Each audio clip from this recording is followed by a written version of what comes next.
my name is Sue, and I'm currently manager and data scientist at the Rockefeller Foundation.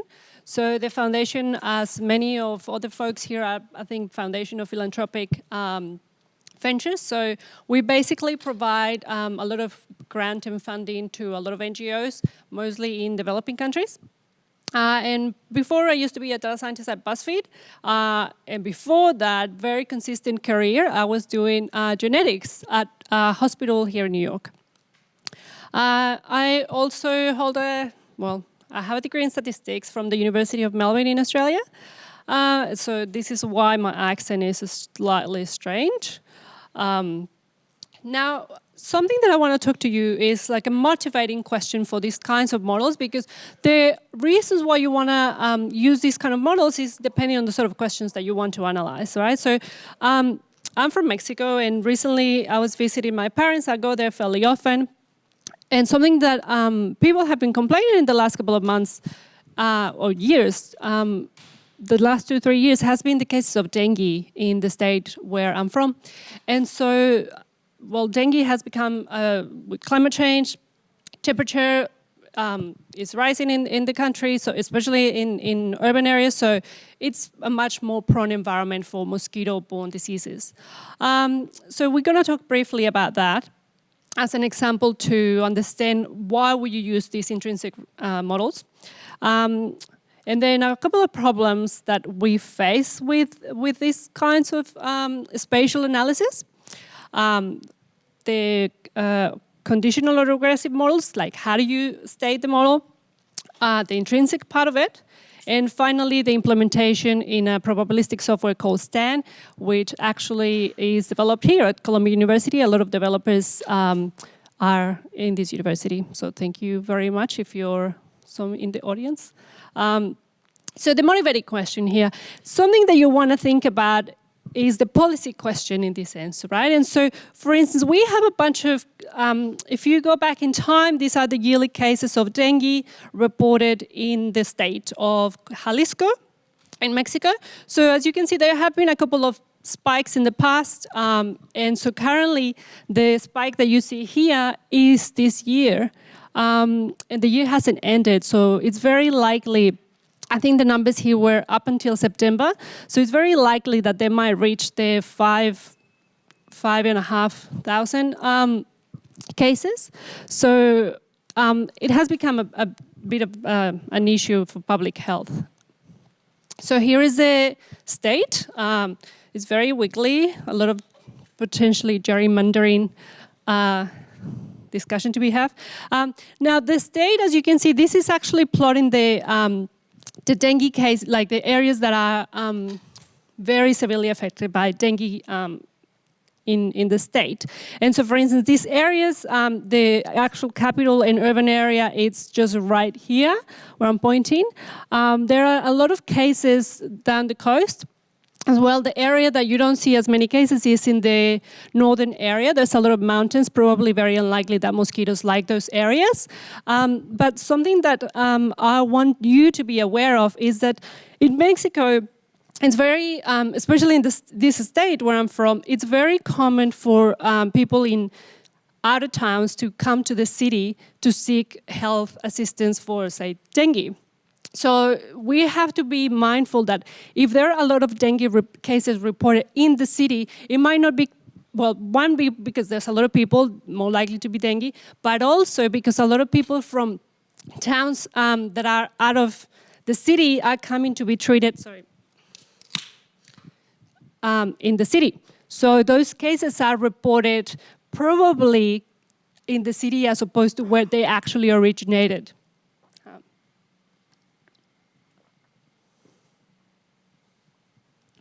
Now, one of the things that I was surprised is that the state actually keeps a really good app for how to get polygon data, which is what you need to map, to do a pre-plot like the one that I just showed you here. So you can actually obtain the polygon, and here is the link if you want to explore a little bit. They also have a pretty cool app for accessing all these databases, but a lot of it is at the different levels. So for instance, you can have the national level, the municipality level, which is kind of the equivalent of a county in the States. And so, for instance, here you can download all the cases of dengue annually. You can also download them monthly at the municipal level. So it's quite a very nice app.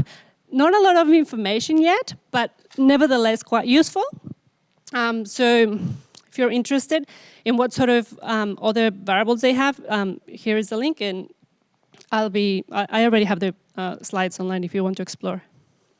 So, however, why we can have nice things with this spatial data? One of the things is a spatial autocorrelation. And so let's briefly talk about autocorrelation in general. So as a good example is like you measure your weight today, you measure it tomorrow, and you measure it for, say, many years ahead. So it's very likely that your weight today is very similar to the one tomorrow, right? So these are, in case of like, they're very close together because you're taking those measurements very close in time. However, if you look at your weight today and then in 3-5 years, it's very unlikely that it's very similar unless you like a person that is looking after his weight for years, being very consistent and all that. So good luck with that. So in this case, temporal autocorrelation is you have measurements that are close in time and therefore they're very close to each other. Now, spatial autocorrelation is a bit much more complicated, not only because unlike time that is just going forward, it's much more dimensionally, right? So at least you have 2 dimensions. And so spatial autocorrelation describes the extent to which a measurement is actually very similar to the neighboring regions as opposed to distant regions. So in this case, you would expect, like I just showed you before in this map, that the cases of dengue are very clustered because guess what? Mosquitoes don't really care about your gerrymandering preferences. They just fly to wherever the heck they want. And so it's very likely that they will fly across different neighboring areas. Now, one of the motivating questions that I had here was my grandparents live in a very rural area, and this is a very common infrastructure that the government builds at the state level to collect water for cattle and agricultural purposes. And very interesting, this is a sort of data that is actually available at the state level and at the municipal level. So the state collects sort of the infrastructure, like how much capacity can this pond have? And you can download this data set. So one of the questions that you might think is like, well, this kind of pond seems like a perfect, like ideal house for mosquito houses, I guess.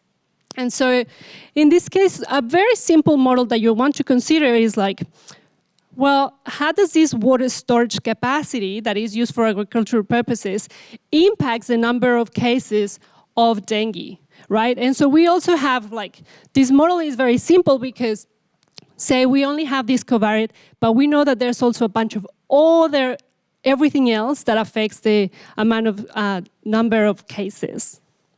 And so you might run a regression. It can be, in this case, a Poisson regression since you're considering counts. But if you have a different kind of measure, continuous, then you can consider any kind of other GLM models. Now, let's think a little bit further, right? Extend from the simple model into, say, we have a bunch of other covariates as well. And so, for instance, you can take a bunch of control like population density, maybe income, maybe other covariates that you think that will be appropriate to consider. Your temperature, you know. So all these kind of data sets are very important to have as control. They affect also, they could have an interaction with the water capacity, a variable that we're considering. But we know that there's also everything else, right, that you're not considering. It will probably fall in your errors, right? So consider this. Now, what happens when everything else also contains this spatial autocorrelation that I was talking about? What happens is that partly it chops my slides, but basically we are trying to fit a model that assumes that the errors are uncorrelated, right? However, when we have this autocorrelation happening in spatial data, this spatial autocorrelation might be absorbed by one of your estimates, or it might end up in your errors. But at the end of the day, you're estimating in reality a model that the epsilons are not 0. And so in this case, what happens is that very much more common than you expect, you will see these errors, these kind of mistakes done in a lot of spatial analysis. And what happens is that at the end of the day, your estimates for the covariates will be ultimately quite wrong. And so this happens, for instance, when everything else again affects say, for instance, in this model that we have, what is everything else that can affect also the water storage capacity? Well, it could be that they are rural areas, they have more cattle, and having more animal, I guess, might be affecting the amount of dengue, but also it affects how many of these water storage ponds are built, right? Because they're used for agriculture as well. So it's just like it affects both your covariates and the outcome. Now, in this case, there's a way that you can measure this level of autocorrelation, and it's called Moran's autocorrelation statistic. And the idea of this is basically measure how the neighboring regions are deviating from your current measurement, right? And so we can, just for the sake of time, I want to keep this in a more compact way. So basically for this data set, you can estimate this statistic, and if you see, well, ideally if they're not correlated, you will see all of them scattered very nicely with a flat line. There's no correlation here. However, for this data, we do have some spatial autocorrelation. And I mean, you would say like, so that's obvious because in the map you can see it, the regions are like there.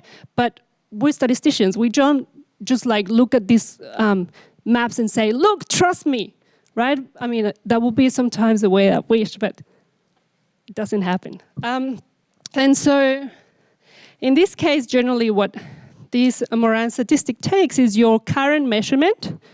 And so what you do is say, okay, so how many neighbors do I have? I have, say, 4 neighbors. And so there are different ways in which you account. For instance, if one of your neighbors is much larger in area than others, you can apply a different weight to that neighbor. But in this case, for simplicity, you can just assign them the same weight and say, well, what are the cases of dengue in my neighboring regions, and scale them by the number of neighbors and the weight that you've provided. And so you want to see this plot to see how those cases are somehow distributed among your neighbors. And now when we run, there's this Moran test when basically if we permute a number of dengue cases and just like do a random permutation, you would expect that a random distribution of those cases would sort of like test the idea that there's no correlation between my neighbor's cases and my number of cases. But this is kind of the distribution that if you randomly permute those numbers, then you get a distribution that basically looks like this, that this distribution says, if there was no correlation, this is what your distribution would look like. However, that dotted line that you see is actually my value of the Moran statistic, which is quite extreme. And so if you wanted to do more like a test of the usual p-value, you can get that. In the case of this distribution, it's actually Monte Carlo simulations. And you can plot those simulations, and if you want to get a p-value similar, just because a lot of people understand p-values better, or they think they do, you can also get that. But basically, you can see how many of those simulations are below the point where your statistic is, right? And so in this case, we have 500, around 601 simulation, and 597 of those are below my point. So it's quite extreme, as you can see. So therefore, we expect to see this correlation. But you might think, but so is this really a problem? Or are you just making this up? Like, I mean, I wish, but unfortunately, this is much more common than we expect. And so, for instance, this economist published a paper just a few months ago about the standard errors of persistence. And so, persistence is basically the sort of studies that say, that sort of roughly, let's look at some variables in the past and how these variables in the past affect the future. And so in a lot of these studies, they actually look, I think redlining was a very clear example of this. And so basically, a lot of them have spatial analysis, but unfortunately, a lot of these are severely biased in the sense that he went back and reviewed a bunch of papers. He saw a list of different papers, and he said, well, none of these reported this Moran statistic. Let's just go back and have a look. And so he basically estimated this statistic and added some random noise. And sometimes when adding random noise, he found that the random noise was like getting more signal than the actual estimates that some of these papers were claiming. So again, like the story here is that if you're working with spatial statistics, be very mindful that a lot of these, even if they're kind of contained in regions, they might not necessarily be uncorrelated, because in spatial statistics, we have a continuum of characteristics among, like, from one street to another. So just be mindful of this kind of correlation, because it will mess up your results. So one way to account for this will be using conditional autoregressive models. And so these kind of models have generally used for spatial data. They have widely used in ecology, economics, and epidemiology. And it was first developed in the 70s by a British statistician. Now, some of the specifications for CAR models are basically a finite set of non-overlapping units. So in this case, if you have different regions, making sure that they don't have this overlap, or like spatial overlap. It could be, for instance, number of car accidents in a county level. So generally, they tend to be count data. But you can also have continuous data or binary data for that matter. And so the specification of this, you can see it here, but basically let's have an n total number of regions where we want to know which regions are adjacent to the others. So that's very simple, just assign a 1 if we're neighbors. If we're not neighbors, then 0. And so this relationship, unfortunately, you can see here, they're symmetric in the sense that if I'm your neighbor and you're my neighbor, we only want to assign one edge as opposed to 2 different edges, because we're not, this is a not directed graph, okay? So, but it's not reflexive, meaning that I'm not a neighbor of myself. So in this case, so imagine a hexagon map like this, where we have these regions, and so you want to build this weight matrix, which is like, who is my neighbor? And in this case, we're only interested in the upper triangular area to assign the edges, because we only need one edge. So for instance, if you see N1 and N2 here, they're neighbors, but we're only going to have one edge between these two, as opposed to, say, unique edges. Now, the other matrix that you will be interested is to know how many neighbors do I have. And this is a diagonal matrix. This one will contain the number of adjacent spatial units that you have. And I don't know why my slides are all messed up, but the basic idea is that you end up with a model that is actually quite simple. And I can work at, like, sorry, let me check time. It's basically normally distributed. It's quite nicely. So you have here your weight matrix, which is the who is my neighbor, your 0, 1 matrix. You have the diagonal matrix here. So this will be your precision matrix, okay? And so in this case, it's a multivariate distribution. And this alpha here controls the strength of the spatial association, with 0 meaning that there's no dependent, sorry, that they're completely independent. You rarely want to use this because, for obvious reason that I've just been talking about, spatial data is generally quite correlated. So what is the intrinsic part of ICAR then? In this case, the intrinsic part, again, you can't see it here, but basically the main difference is just that this alpha is actually set to 1, meaning that they're they're perfectly dependent, right? So this is pretty much the only difference in this model. And unfortunately, you can see it here, but the problem with this setting up this equal to 1 is that this matrix here is not invertible anymore.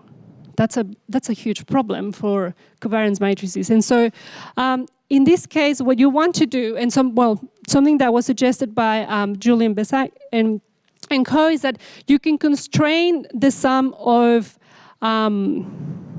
phi's, you can't see it here unfortunately, to 0. So you can constrain you can apply this constraint in order to make this matrix to be a bit more manageable. And so at the end of the day, if you want to work at the derivation, this is like a math assignment for homework, but I will be posting it in the slides as well. So basically you end up with with the joint distribution with your spatial autocorrelation is modeled as a sum of different adjacent, the difference between adjacent regions. And so you can easily implement this model in STAN. So if you're not familiar with STAN, it's an open source probabilistic programming language. And as I mentioned here, a lot of the developers live here, well, not live, but they develop here at Columbia. So one of the things that you want to have in mind with STAN is that it calculates log probabilities, because then you will run into numerical problems if you start multiplying a bunch of tiny numbers. So ideally, just think about, in this case, that STAN will estimate these log probabilities. The usual structure, and you have many more blocks than the ones that I'm putting here, but generally you have a data block here, where you have all the vectors, matrices, pieces of data that you have, but you will define here whether they're a vector, a matrix, how is the data going to be inputted in the model. And then you have the parameters, which are the parameters that we are going to estimate. And finally, you have a model. So in this case, you have a normal distribution. You can assign prior values to these distributions, mu and sigma. So you can do that as well in your model, in the model section. So for this ICAR model, because it's not a very well-defined distribution, given that it's not like we put this constraint, the matrix without this constraint is not invertible, we might be able to use this as a prior instead. And so the way that you want to model your data instead for this dengue problem, for instance, is, well, we have the number of observations, you have your descent, sorry. We have the number of variables that we want to use, the number of unique edges, well, not unique, sorry, the number of undirected edges. And you want to see also the nodes that are connected. So for instance, node 1 in region 1 is neighbored with region 2, and so on. So you define that relationship in these nodes and the rest of the data. In your functions here, so if you remember how at the end of the day, this ICAR ended up being this expression here that I had before in 2 slides before. So you can add it as a function that then can be taken as a prior in your model. And so some of the very simple model that we're going to identify in STAN will be just having our intercept, in this case, I used the water capacity of these ponds. I used population density and an interaction term between these two variables, because it could be that ponds are very large in areas when there is no population. So you want to know this interaction, whether it's valuable to have or not. And finally, your spatial effects, which is this ICAR component. And finally, here you have your model. We model it as a Poisson regression. And so it's very simple. You, as I mentioned here, you have your intercept, your design matrix, the ICAR component, and the variance. And this log E here that you see is something that is normally used in Poisson models, which is the exposure. And so, for instance, this exposure is generally used to adjust for the rate. And so I'll give you an example. So, for instance, there's an intersection. If we're doing like number of accidents in, and say, different street intersections, it could be that you have 50 accidents in one intersection. But 50 accidents is different if you have, like, say, 10,000 cars going through that intersection, as if you have, say, I don't know, 1,000 cars, right? So it's quite different. This rate is quite different, and it's something that you want to include in your Poisson model. And so this E is basically the variable that we use it for exposure. So in this case, I used just general population numbers and log it. And unfortunately, you can see it here, but it basically, you're fitting a Poisson regression here. And something that you want to see, like when I was reading this paper by Kelly, is like how different the estimates could be if you have your ICAR component and if you don't have it. So how different are those measurements? And so you can, for instance, feed initially just a very simple model, like the one that I show you in the DAG. So just one that has the water component as a covariate and nothing else. And everything else falls in the errors. So you can have that. We can also add more variables, in this case population density, and have maybe the interaction between the two of them without the ICAR component just yet. And then finally, you can fit the ICAR component as well in the model, as I did in Stan, and then see how different those results are. And so basically, like I just put the results here of the difference between the last two models, the one with the covariates and interactions, with and without the ICAR component. So model, unfortunately, is like, should be 3. So model 2 is without the ICAR component, and model 3 is with your ICAR component in this case. So as you can see, they're quite not super different, but for instance, water capacity, which is something that I was considering could be a part of these dengue outbreaks, turns out that it's not. It's actually quite on the negative side if we use our ICAR component. So it's not really contributed much to these cases, whereas population density seems to be a much more problematic, not problematic, but a much more interesting explanatory component in this case. And this is a very, very oversimplified model, something that I will speak in a second. So the intercept as well, wildly different actually.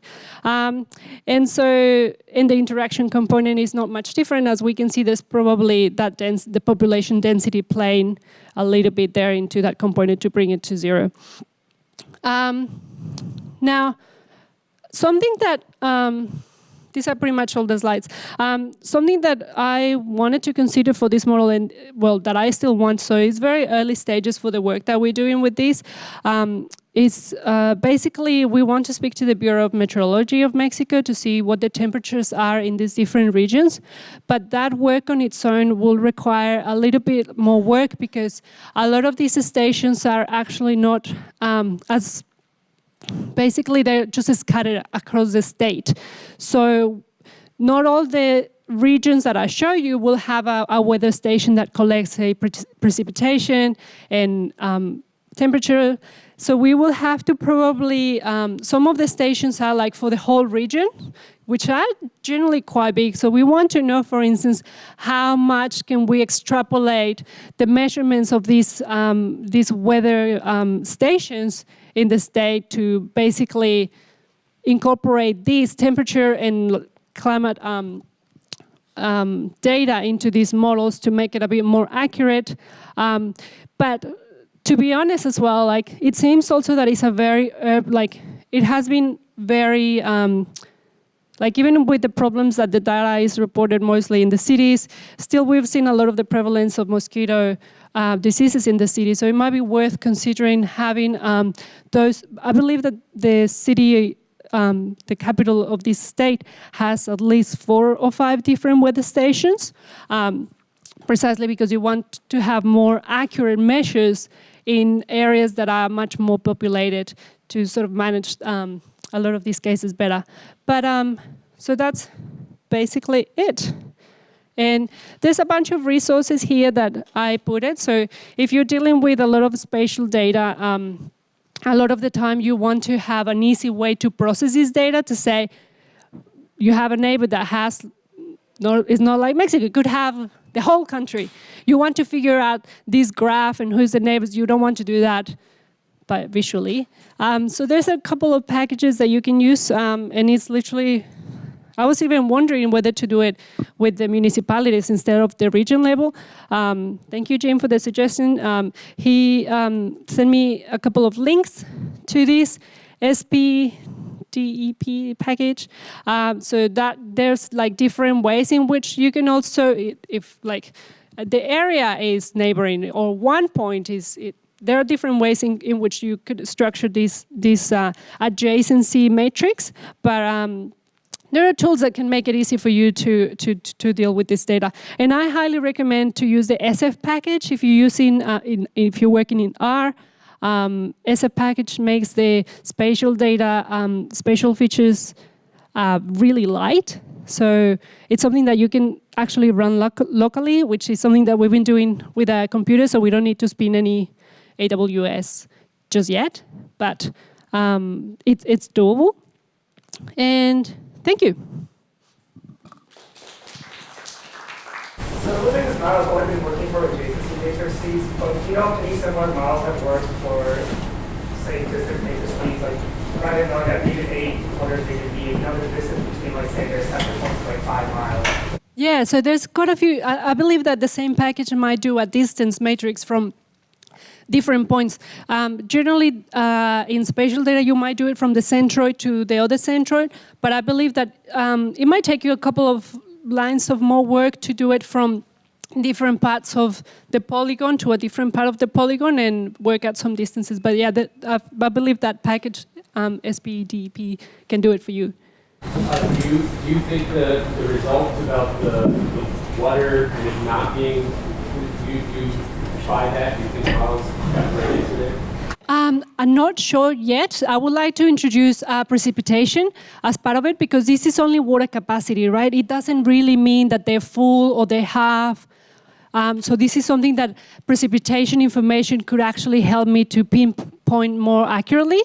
But yeah, this is still on the works. Yeah, thank you.